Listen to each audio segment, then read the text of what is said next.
Before we start, let's talk about the name of this tidy rear-drive roadster, the 2006 Mazda MX-5. Miata has been officially dropped. You won't find it anywhere on the car. But because it is so well known, it will still be used in advertising and promotion. Go figure. Ordinarily, this third generation and only second total redesign, MX-5, might deserve a name change since every part is new. Yet they combine into the same minimalist sports car theme that we all fell in love with 16 years ago. The MX-5 did grow a bit, but just a bit. It's 2 inches longer, 1.6 inches wider, with 2.5 inches more wheelbase.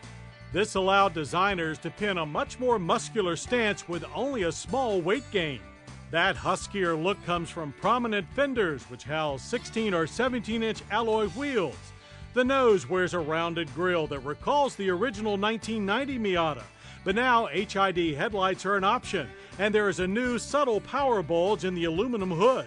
A revised double wishbone front and new multi-link rear suspension provides the support. The MX-5 has never been known as a powerhouse, but the 2006 edition gets a 28 horsepower boost. The 2-liter dual overhead cam 4-cylinder makes 170 horsepower and 140 pound-feet of torque, up 15.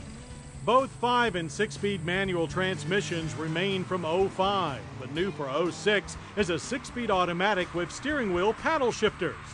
With its revised internals, the 6-speed manual on our car required a firm hand, but rewards it with positive engagement as it snicks into every gear. And it allows every bit of power to reach the rear wheels, resulting in a 0 to 60 time of 7.3 seconds. The quarter mile takes 15.6 seconds at 89 miles per hour. But handling has always been the MX-5's true forte, and that has certainly not changed.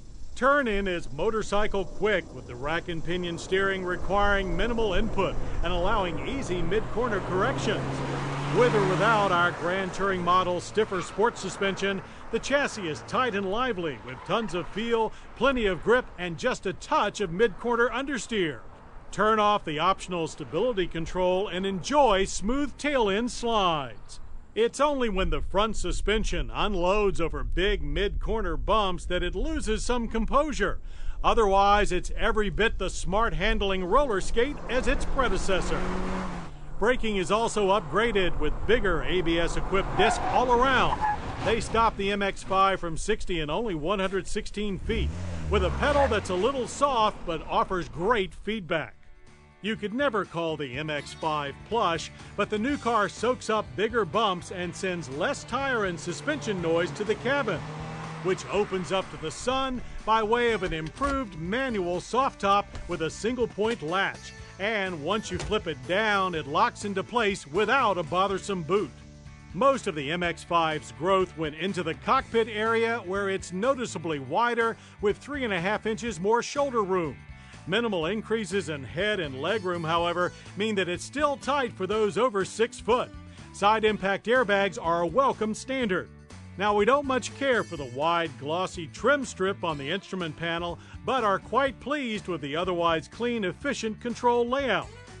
The new seats are also wider, with better support in both back and bottom cushions. Trunk space, however, is actually down to a tiny 3.5 cubic feet. There's no room for a spare tire, so you get a bottle of repair foam and a compact air compressor. Run-flat tires are an option worth thinking about. Now, the trunk may be smaller, but prices have become more flexible. The line now runs from the stripped-down $20,995 club spec model to the limited model for $27,260. So there is an MX-5 for almost every budget.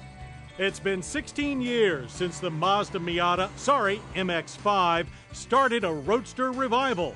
And with the 2006 Mazda MX-5, it becomes a sports car movement that will continue to thrive as long as there are any real auto enthusiasts left.